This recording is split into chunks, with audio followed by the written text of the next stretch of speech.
friends, and welcome to All by My Shelf. I'm Miss Rachel, and it's so nice to see you. Today's panel is Talk Nerdy to Me. Four incredible young adult authors are here today to talk to you about their super geeky heroes in their amazingly geeky novels. Those authors are Adib Khorram, Lana Wood Johnson, Amanda Sellet, and Julian Winters. This panel will be moderated by Cody Roecker, who is one of my best friends in the world, who used to be a bookseller at the Novel Neighbor in Missouri and just graduated college. He didn't get to attend his graduation, so everyone just send a little extra love his way when you can. If you're a Glenside patron, make sure you click the link in the description marked Glenside. That will bring you to a document that will tell you all of the e-copies you are currently able to check out of books that were either written by or talked about by our panelists. If you are someone who really likes hard copies, don't worry, there's a form in there where you can fill it out and tell me which of the books that you would like to place on hold as soon as the library is able to reopen.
Okay, hi y'all. I'm Cody Roecker, and welcome to the Talk Nerdy to Me panel. I'm going to mute myself when I'm not talking so that this buzzing noise goes away and everything. It's going to be fun. I'm excited to get to talk to you guys all today. I think let's start out by telling us a bit about your most recent or upcoming book and a little bit about yourself. Who's going to go first? You are. You spoke. Oh, okay. Hi, I am Julian Winters. My next book coming out in September, gotta remember those things, is The Summer of Everything. A little bit about myself. I am a self-proclaimed comic book geek. Anything comic books I love, so any questions about that I would adore. And also I can only keep up with two sports, which are volleyball and soccer. So let's refrain from anything involving other known major sports. All right, I'm Adib, a certified disaster. My next book coming out is Darius the Great Deserves Better, which comes out in August 25th, I think. Assuming we still have paper and books by then. Who knows? What else about me? I have been a nerd since I was very young. I was introduced to Star Trek The Next Generation at age 8. Big surprise. And the only sport I follow is figure skating. So I have 50% less sports than Julian. Quality sport there. It is quality sports. All right, I'll go. I am Lana Wood Johnson, the author of Technically You Started It, which came out last year. Sometime in June. It was really exciting. It is a nerdy rom-com told entirely in text messages, and my next book comes out in summer of 2021, and it's called Speak for Yourself, and it's a nerdy rom-com told halfway in text messages. I'm growing. People have bodies this time. Theoretically, I am a nerd from birth, raised 100% totally geeky. I have no sports balls in my history, or I have a knowledge of all of the rules, but no fandoms in sports. So, you know, I can explain them to you. That's fair that you know the rules. You always need one person who knows the actual. Yeah. When I played volleyball, I used to scream whenever the ball came at me, and one time it in fact deviated my septum, so I never had to play again. One time I got hit in the face with a volleyball and managed to use my face to return it over the net and score a point. Ooh, It's always the best. Which I'm pretty sure Amanda, is like a serious power move in haiku. Yes. Okay, I think it's me. I like that process of elimination. So my name is Amanda Sellet, and my first book is coming out in a couple of weeks, and it's called By the Book. Oh, look, she has props. And well, look at you having your galleys not stuck in a warehouse that's not shipping anything. Well, not only that, Adib, but actually I got a shipment of some finished copies today. So in approximately 24 hours, when the cooties disperse, I am going to bust that box open. And shut your face. I'm really excited. So this is a book about the kind of nerd who is like a crumpet movie nerd, as my brothers would call it growing up. So very much, you know, like appointment viewing, masterpiece theater, and definitely has her own like Empire Waist dress that she can wear when she's swanning around the house, like imagining that she's in a Jane Austen novel. And I'm about half that flavor of nerd from birth and about half the sci-fi fantasy kind of nerd, you know, very much like, we'll get into that later. But, and sports-wise, I'm the kind of nerd who did organize sports in high school purely to pad my college application.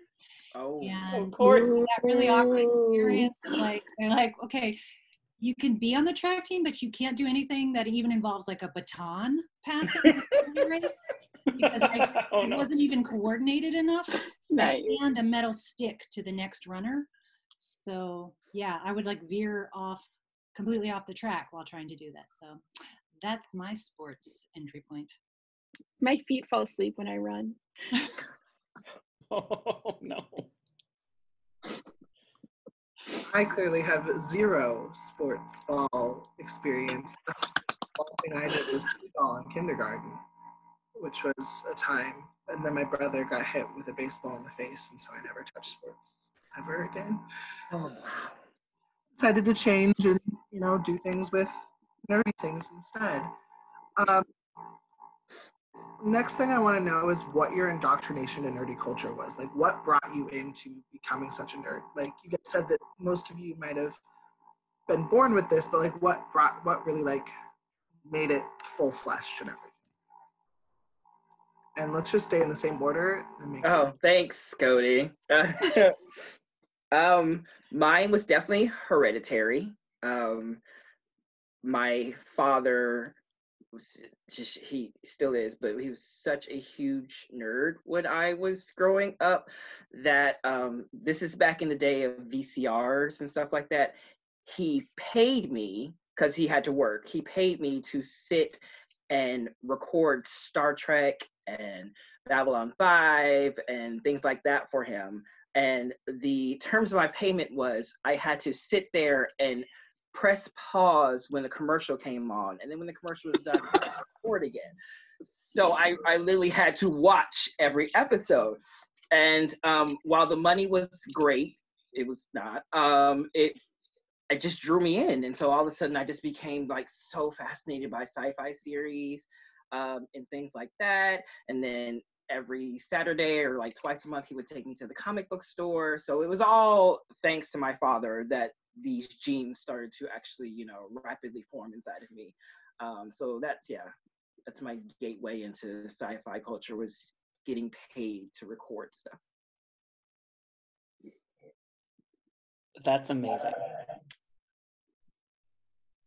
I love it. Well, are you done? Are we going? No, yeah, totally okay, done. Go for it. Excellent. It's so weird. We can't pick up on each other's body language this way. Right? It's like turn to your right. Handguns. I think let the next person go, but there's no one here. It's a wall. My indoctrination into nerd culture kind of came in lots of fits and starts as I grew up. I fell in love with Star Trek when I was like 8, and slept with the Star Trek Encyclopedia 2nd edition on my on my bedside table. when I was, I think, 12 or 13, one of my friends introduced me to Magic the Gathering, which was an expensive hobby to have. I have some regrets, but it was a lot of fun. And around that same time, we got our first computer at home and had the internet. And I became a computer nerd as well.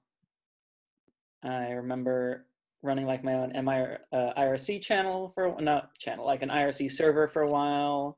Had a very early website on GeoCities. Does anyone remember Did anyone else have a Geo? Yes, yeah, I had one too, dedicated Thundercats. Yeah. Mm-hmm. Mine's on tripod. Oh my God. I'm too good for GeoCities. You win. It's still there. Mine was about the game Yoshi's Story, the N64 like old Yoshi platformer. A mix of that and the Transformers, because one of my other fandoms is the Transformers, which is why you can maybe see Grimlock or Optimus Prime behind my shoulders. All right, so this is my favorite anecdote. It starts when I'm 12. It isn't about when I'm 12. So when we were 12, we moved to Des Moines, which was the big city because I'm from Iowa. And we walked into this theater. It's this amazing theater. It's gone now. It's been bulldozed. But it had like the curved screen and the velvet seats. And I look at my mom. I go, "We've been here before." She goes, "You cannot remember that." And I'm like, no. I've been here before. I was sitting on that chair. I was jumping up and down. We were waiting for my dad's friends. I list them off by name. They were getting popcorn and they were going to get me peanut M&Ms. And then the movie was going to start. And she goes, "You cannot remember that. You were 1 year old. That was Star Wars." So my first documentable secondary source proven memory is waiting for Star Wars to begin an original run in theaters. Because I'm that old. And it just went downhill from there. So I have read and seen everything from the beginning. I had the original Indiana Jones memorized. I was allowed to stay up late at the age of 6 to watch V. The internet came much later. I didn't even get the internet till college because, again, that old. But my tripod website is logs of my online role-playing game adventures. And they're still out there somewhere. I know where, but you don't have to.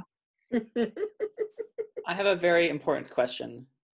Did you add the peanut M&Ms to the popcorn? I mean, not at the time, but now, yes, that is the only way to eat popcorn is with peanut M&Ms slightly melting inside of them.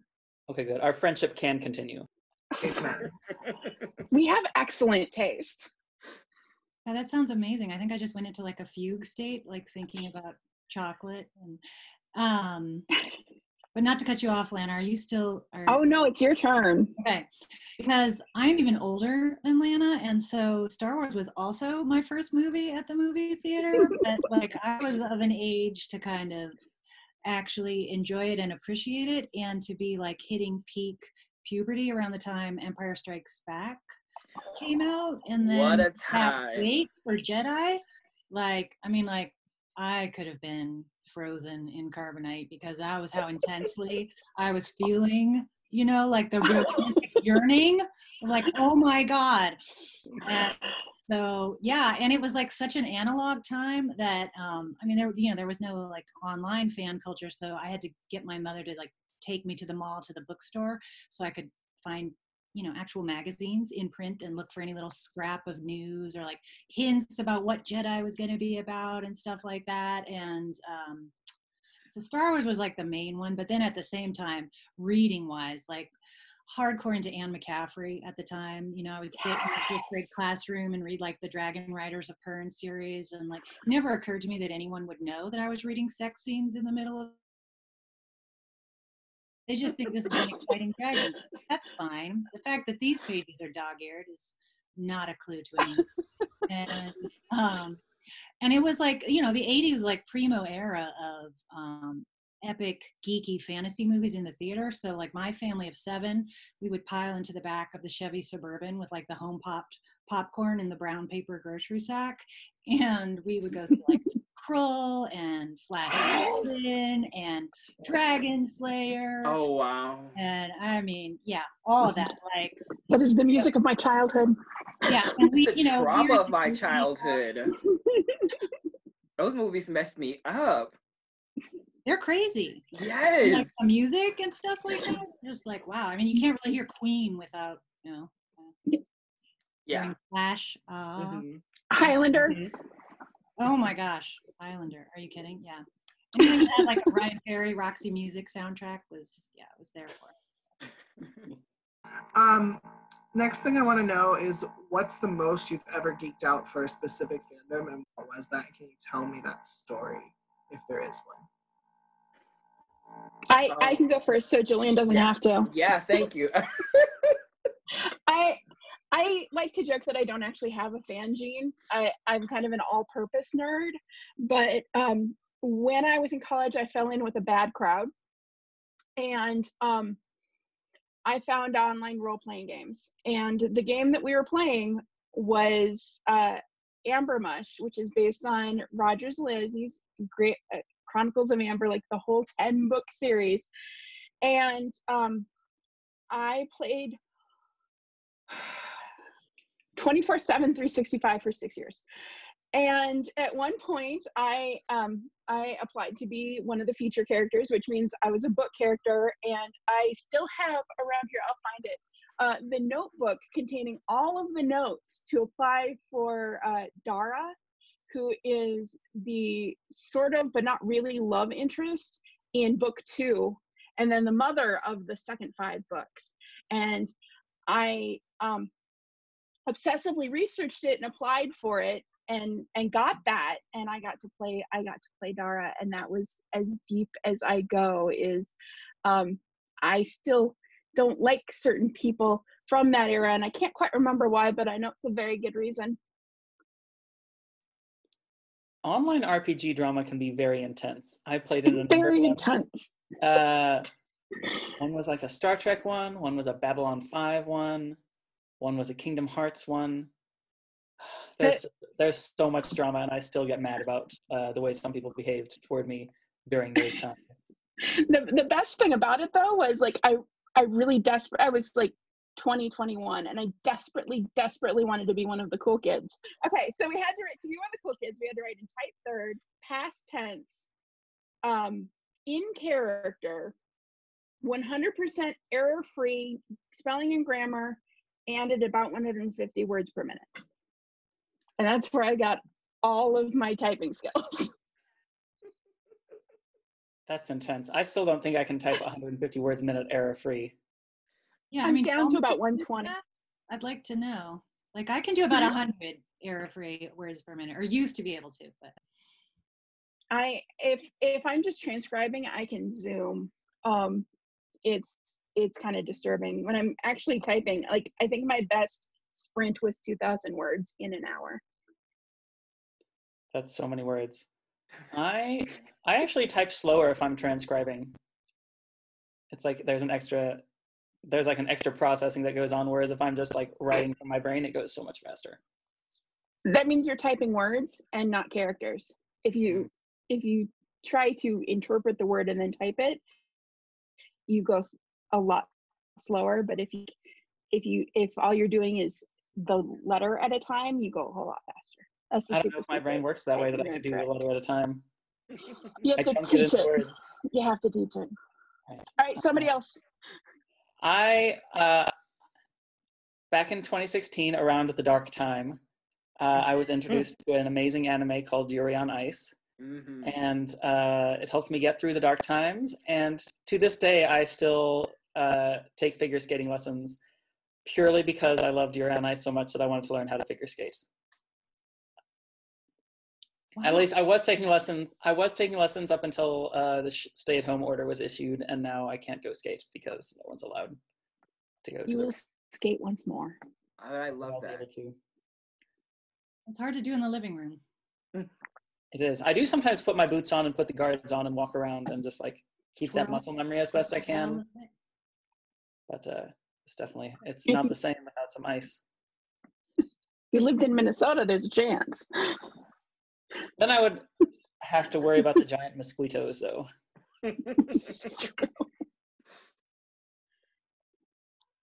Okay. I can go if Julian wants to be last this time for fun. Sure. Yeah, Okay. go for it. So I'd say like childhood era nerddom, one of my extreme things was obsessively cutting out the cereal box tops and collecting them and mailing them in so that I could get a set of additional weapons for my Star Wars action figures, which I still have carefully contained in an old like film canister, you know, like prized possession. Like, I mean, I've thrown away like, you know, diplomas, like plaques for awards, all that stuff, but I still am carting that business around. And also got my mother to sew me a Princess Leia costume for like the Halloween parade in whatever year of elementary school. And I was really excited because I got a prize and I was like, wow, that's great, because I wasn't sure that I'd really gotten the donuts, you know, quite as they needed to be, but apparently it was good enough. But no, they thought I was dressed as an angel. And I was like, wow, that is like, you are not picking up on the signals that I'm putting out. With my look. That's amazing. Yeah. And then adult side, and this is my, you know, my other fandom of the Crumpet movie fandom. I went after grad school and worked as a governess for a year in England. So got to actually roam around on the frickin' moors and appear in the background of a TV movie that Alec Guinness is in. What? I know. Not that I ever got to meet him, but in theory, we appear in the same piece of filmed narrative entertainment. So worlds collide. I guess I forgot my first fandom is Jane Eyre. Yeah, I wrote fanfic. It was 2 pages. Whole plot resolved. It was amazing. Wait, how old were you? 12. Jane Eyre was my favorite book when I was 12. Wuthering Heights, no, that is not my thing. Jane Eyre, Jane was my girl. She still is. She's still my favorite. That's a good Governess on the Moors, You're though. correct, by the way. I just want to validate that. Yeah. It is known. It is known. All right, Julian. Oh, as long as we could, but now I thank you so much for giving me a chance to really think about what I want to share. I don't even think I've talked about this with my like broken this down with my family. Okay, so like I said, I'm huge comic book geek, and during my childhood, this was before Marvel had its thing together and was putting out like Spider-Man movies. But I had the Batman movies. I remember seeing the first Batman with Michael Keaton and Jack Nicholson and being once again traumatized. I don't do well with like violence in movies, I'm guessing. But still, when Batman Returns came out, I was super excited to go see it. We went to, my dad was huge on going like the night before, so we went to like the 10 o'clock showing, which was amazing to young Julian because I didn't get to stay up that late. I was like, oh my God, this is so awesome. And I remember watching the movie and being so captivated by Michelle Pfeiffer as Catwoman that I made my parents find me a whip. Like we went to like a Halloween store and I found like a bullwhip. And I remember daily reenacting the scene where she whips the mannequin heads off with the whip, and I would do it every day in my living room. I would do it every day in my living room, and I even did like a little jump rope and skip thing she did at the end, and I would recite the lines and everything, and it stuck with me. It took like a year for that to stop. So that is probably the most I geeked out, nerded out for fandom was Batman and Selena Kyle, and I don't know what that says about me now. I know exactly what it says. I don't know. I don't want that animal. But if it makes you feel any better, when I was very young, like 5 or 6, I became very obsessed with the movie Mary Poppins. And I must have gone through about 50 umbrellas, testing different ones out to see if they could fly. When I jumped from the top, like we had like a 5-step staircase, and I would try jumping from the top one down into the family room to see and if hoping it climb, and I never did. And your sister never stopped you. Umbrellas. That makes me feel a lot better. That said, like I don't know that I was giving off any like leather vibes from such a. No, I know. It's too much. I don't know. There's a lot She's to unpack. badass, man. It was just like big purse vibes. Like that's what I was thinking. Like, a big purse. Is Mary Poppins a Time Lord? That's the question. Oh yeah. I like that we all just Really- agree yes. Yeah, I was It's gonna not say a possible solution. Yeah. You guys crack me up. I just can't. Nothing's changed. Nothing's changed from your childhoods. Next thing. If your characters were gonna cosplay as someone from their favorite fandom, who would they cosplay as? Kind of want Adib to start for this one. You want me to start for this one? I do. I don't know. I mean, Darius would obviously be cosplaying as someone from Star Trek, but he has too much hair to cosplay as Captain Picard. This is why God invented bald caps. Well, didn't he kind of in the first one though? Not fully, but in the first book. No, he didn't cosplay as Captain Picard in the first book. No, I'm saying as a Star Trek character though. Wait, when? Oh wow, What? I know Adib's book better than he does. He used to have his mother brush his hair like Data's. Oh, okay. Yeah. There were no costumes. It was only hair. It's a start. That's like saying it's Outer only a whip, space Adib. was- Come on.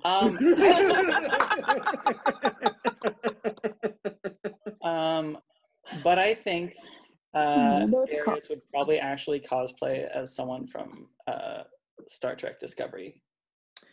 Like he might cosplay as Saru because he's tall. Except that would probably be a lot more prosthetics. So he might also just go as like Captain Pike. Discovery Captain Pike though. Why is everyone staring at me? Was everyone expecting me to just say Jean-Luc Picard? Some people are like too precious to be cosplayed as. This is true. No, I think I we're wanna know all waiting to Amanda's see who's gonna go answer. next. Right. I want to know Amanda's answer. Yes. I feel like mine is like basic, you know, in a Masterpiece Theater way, but I mean, it's got to be Elizabeth Bennet because if you're a Jane Austen stan, I mean, that's who you all want to be. I know there are probably like the Jo March girls out there in the world, but my girl Mary is definitely, she's Elizabeth Bennet all the way. And Regency dress is pretty comfortable, so there you go. That's what I was hoping you would say.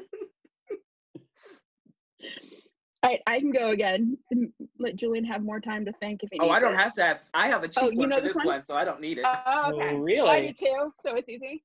Because at Wade's Halloween party, the year after Haley and Martin hook up, Haley's going as Helena and Martin is going as Felix. And by the end of the night, when no one knows who they are, she's about ready to kill them all, he is actually holding her back from murdering people. And it just becomes real life and very, very meta. Of course it does. Okay, mine is a cheat also because it happens twice in the Summer of Everything. Wes yearly dresses as Green Lantern, but not Hal Jordan Green Lantern. He dresses as John Stewart Green Lantern. So Like from The Daily Show? no, not that one either. The Black Green Lantern. Wes dresses as the Black Green Lantern. And he does it once in a flashback and then once towards the end of the book for a very emotional scene, which who doesn't want to cosplay and be emotional? So yes, so I get to cheat because that's what it is every year. Okay, to make it more difficult for you, who would you guys cosplay as if you could? Oh no, wait, no. I have always wanted one of those like transforming Optimus Prime costumes. So I can just like be sitting there and people think I'm a truck and then I'll just stand up and they'll be like, oh, where'd you come from? I think it'd be a great trick to play on people. And I think it'd be awesome. I want to be Starscream so I can make fun of him while he's doing it. You would make a perfect Starscream. It's about as close as I get. I can't see myself in cosplay. I just can't think of anybody, and I'm the worst. But I would Starscream just so I could watch Adib be Optimus Prime, because that would be amazing. I want to be Ripley from Aliens, probably. Ooh, nice. But just Aliens, right? Not Alien 3 and Alien Oh God, Resurrection. no. Okay. None Okay. of that. No. Okay. No. Actually, they'd all ended. The franchise ended after Aliens. It's so sad. Yeah. I was having this discussion with somebody the other day about this, and I have semi-accepted Alien 3 as okay. Like, But Alien 4 still doesn't exist. oh no. But I got the I don't know, the heightened sense of like scare from Alien 3, so I accept it kind of, but I feel you. It did end enough Aliens. It's like a bonus scene at the end of the credits. I believe that they just, Newt and Ripley and Michael Biehn, whatever his character's name is, just a happy nuclear family somewhere on a really safe and stable planet where nothing ever, crawls down an orifice and lays an egg in your stomach, and they're all living happily ever after. So it's all good times. That's fair. And on that note, Julian, you still didn't tell us who you would cosplay as. I'm cheating again. I really would love to be Miles Morales. Including Kyle? Oh. Yeah, no.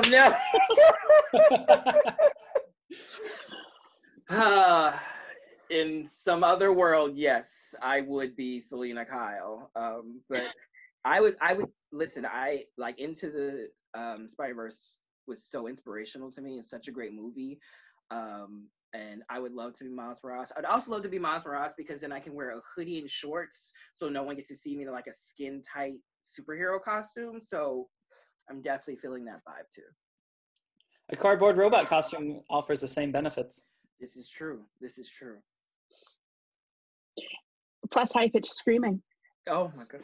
I cannot believe you picked Starscream. Of all the I love Starscream. Of all the Decepticons, my goodness.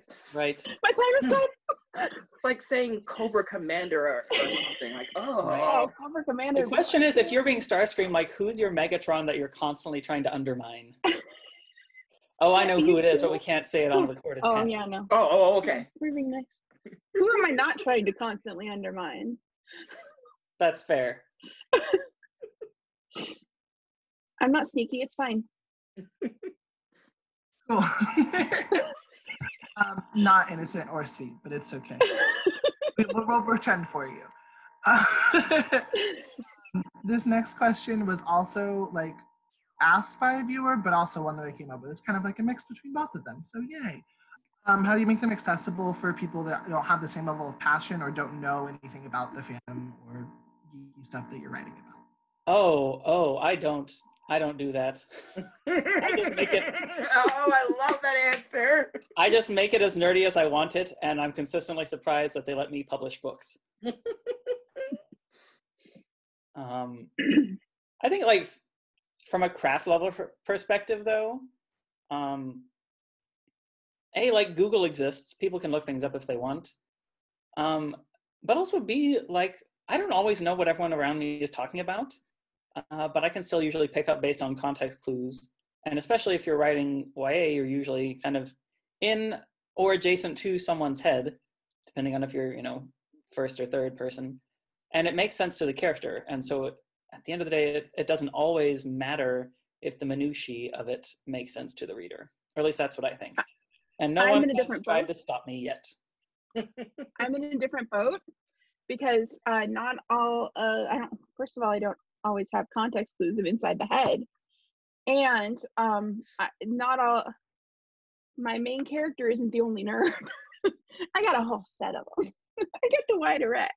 So in my new book, the love interest is a debater guy, and he uses debater terms all the time, which I know because I used to be a debater, because I can't be stopped. And I made it so that the main character doesn't know them, so she makes commentary about it to give context clues.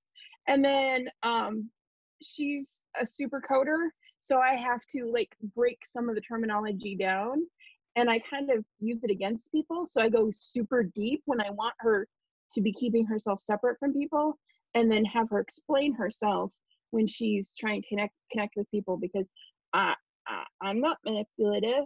It's fine.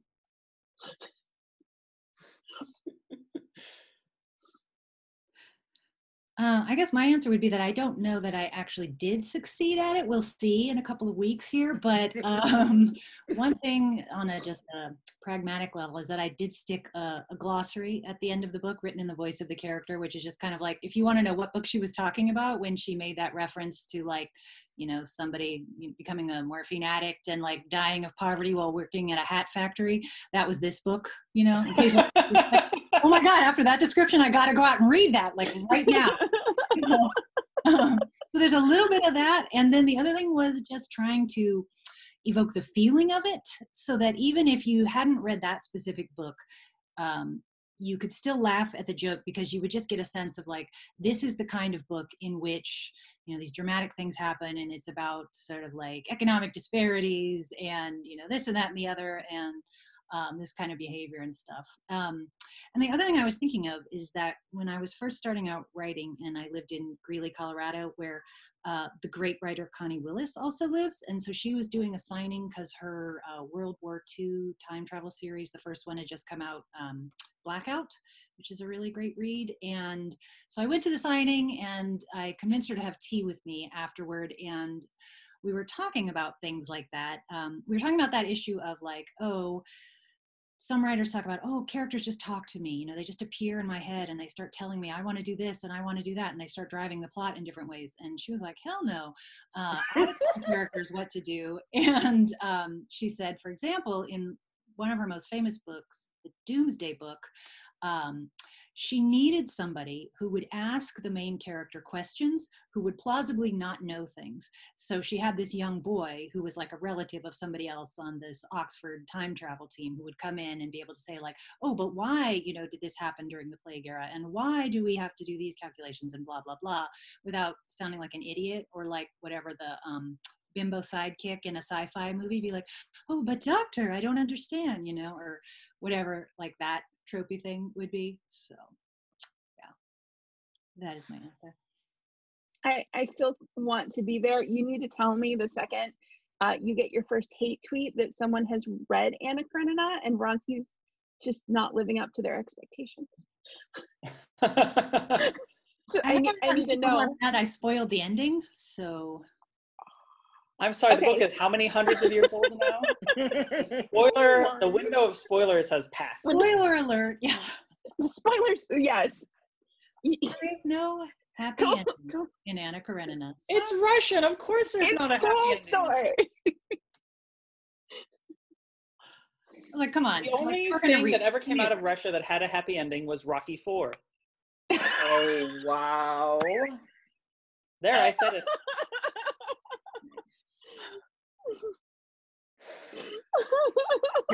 We're the worst. We're getting hacked now. What? Rocky IV is a great movie. Oh no, I love Rocky IV. It's not like the Alien franchise. I mean, it improved with it. No.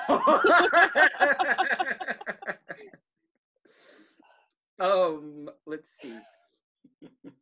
Well, I love this question because as someone who struggles with this, I love getting everybody else's answers for future reference for me when I'm writing books. So I've progressively gotten nerdier with each book, just because I played it safe in the beginning, because I really did worry, oh no, they won't get the references, they won't get this, they won't get that. But I'm definitely on the Adib side of this, is that, I mean, people don't know how to play soccer and they still read my first book, you know, like there's different things that we all don't know, and it doesn't mean that the book can't be this great thing that somebody enjoys, or like Amanda said, makes them, you know, curious and want to go look it up and find out, oh, well, what does that mean? Or what is that book? Or what is that movie reference that they had in there?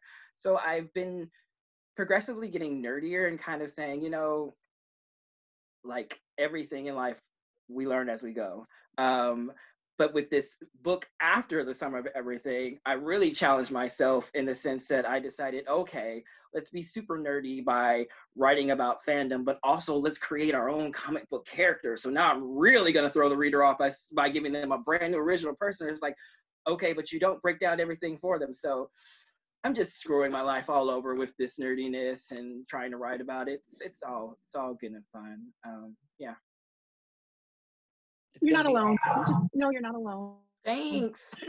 I mean, I think also, like, as nerds, we're probably the kind of people who were wired from the beginning to like reading about things we didn't know yet. Like, I mean, that was exciting. And so for us, you know, if people are not like that, then I'm like, oh, wow, I really can't understand where you're coming from. Because, you know, that's probably driven me to, like, most of the arcane knowledge I've collected in my life is like wanting to be able to understand what kind of little clever quips people are making at the cocktail parties I imagined I would be invited to as an adult. Still waiting, but you know, it could happen anytime. Same, but yeah, I cocktail party, and there was macaroni and cheese, and you couldn't come that day, Amanda. I mean, and also let's not forget the Mary Berry cherry cake, because sometimes it turned out really, really good in my mind, and I still feel I didn't do that. A pro tip for anybody: have your characters make fun of people who don't Google things, and then you get reviews that say, "I didn't know what this was, so I Googled it." It works really good. I can think of a few family members I need to do that too. Oh, that was mean. Oh my God, someone cut that out in case my family watches this. I'll make sure Rachel does not cut that. I know, right? Yeah. Let's just add to some family drama. I love it when Cody puts his sound on, and then it's like the sound in the background is like a cross between, like, there's an aquarium running, or he's like Baron Harkonnen, you know, he's floating over, like, motorized. Oh my God. I'm like, yeah. If right. we can talk about the one movie that really did traumatize me as a child, Oh, it is Dune. And all of this talk about it on social media has really taken me to a dark place. So let's not go there. Was it the one with Kyle MacLachlan and Patrick Stewart? Yes, yes. You only say that because you weren't 8 years old.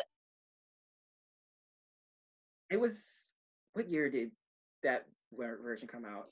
Do David Lynch movies come out in a year, or do they come out in a mood? No. It's got to be 86-ish, 87, somewhere in there, I would guess. Okay, yeah, maybe a little bit earlier. Oh, no, wait. Actually, it might have been 84. Yeah, no, it is earlier. You're right. Because that was my peak Kyle MacLachlan fandom. Like, I still have my junior. It was 84. It was no, 84. It was 85. It was 84, 85. It was December 14th, 1984. Yes, there we go.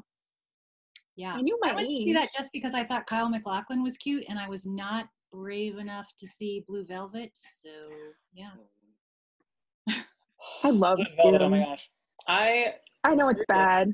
Dune so messy. On DVD during my college years when I found out that it had Patrick Stewart in it. And then I watched it and I was like, I regret having seen Patrick Stewart in this. Patrick Stewart regrets having been in this. Let's never speak of this again. It's so messy. It's so weird. It does not make any sense to me. No, it's crazy. And there are some weird line readings. Like, my best friend will still sometimes call me up and she'll be like, tell me of your homeworld, Usul. You know? Like, Sean Young. And I'm like, okay, all right. Out of context, Dune. Excellent. Right. It's very amusing to see how many people are, like, after seeing pictures of the movie, they've now all tried to read the book and failed. Like, why are people obsessed with this book? This book is not good. I was like, that's because it was written in the 60s for other cishet white dudes. And now all y'all are realizing that it's a very specific white dude fantasy. Okay, our final question is, what's your dream nerdy IP project? I mean, obviously, they have to let me write Star Trek YA novels. They just have to. Especially one about Stamets and Culber as teenagers. listening to Castilian opera and being nerdy and gay. Like, that's my dream book. They'll probably run into Guinan, who was obviously around back then as well, just because I think Guinan is an amazing character. That's my dream. That's my vision.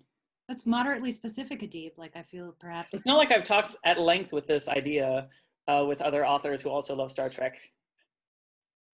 For the love of all things that are holy, can someone please let me write either a Hulkling and Wiccan story from Young Avengers, let me do Riptor and Shatterstar from X-Force, let me do Calderon from Young Justice.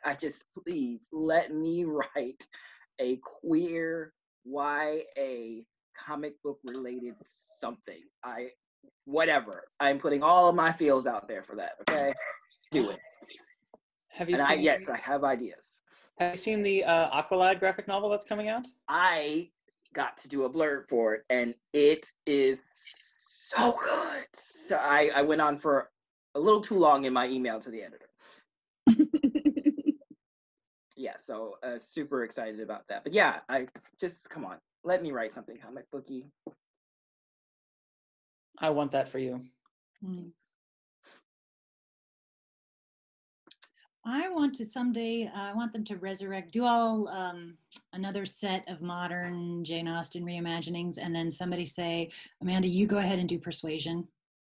It's just been waiting for you. And I'll be like, sweet. And maybe by then I'll have thought of an idea for how to successfully update, the narrative bones of that story to a modern world, because that's a tricky one. But it's slightly less overdone than Pride and Prejudice. So I feel like it's there. It's ready. It's waiting. Obviously, I really would love to do the Dara Amber book, but that is never, ever going to happen. So I am here for the novelization of Vanya's childhood in Umbrella Academy, or pretty much any dark horse. Like, that seems to be my very big vibe.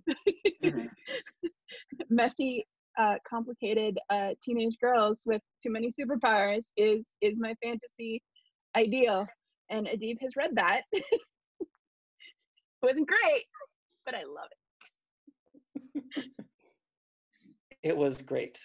In the same way that Voldemort is terrible, yes, but great. That Odin pizza party was amazing. Oh, when Loki came in and bought that pizza that one time. So awesome. I'm Amanda Sellet. It's spelled like Sellet, but it's actually Sellet. And so I'm at Amanda J. Sellet on Twitter and Instagram. And I have a website that's just my name. And my book comes out May 12th. And it's called By the Book, a Novel of Pros and Cons. And it's about a girl who sees the world through prose-colored glasses. She went there. Oh, yeah. Double pun action. That's me.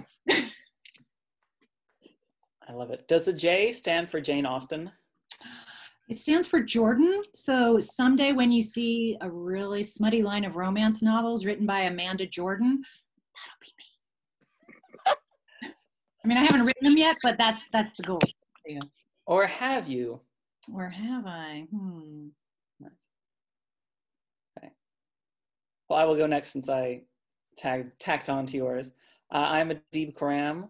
My next book is Darius the Great Deserves Better, which comes out on August 25th, 2020. It's about Darius deserving better.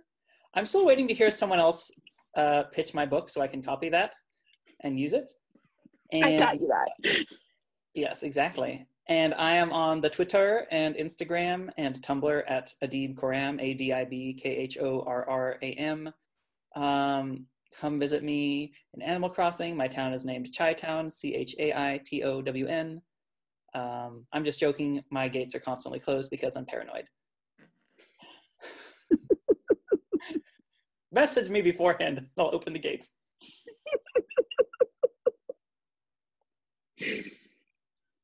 All right, I'll go. I am Lana Wood Johnson, and my book, Technically You Started It, is available wherever fine books are sold.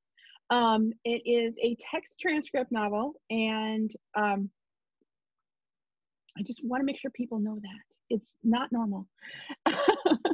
I am on Instagram and Twitter at Mulibris, Muliebris,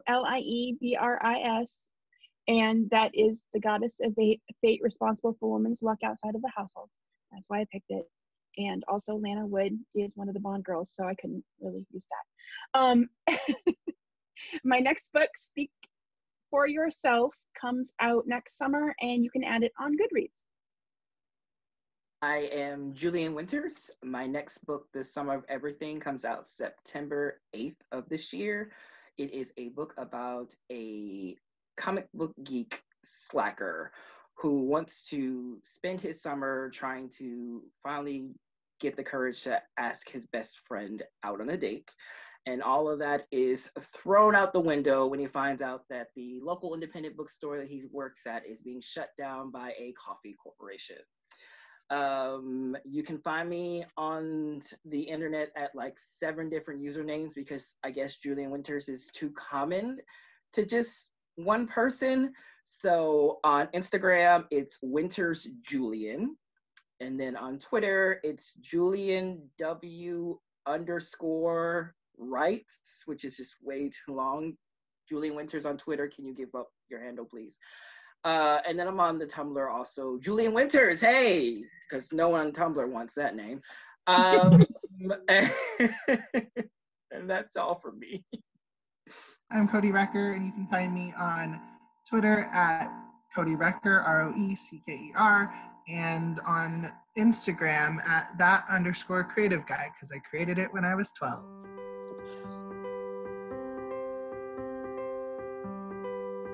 Hey y'all, thanks so much for tuning into this panel.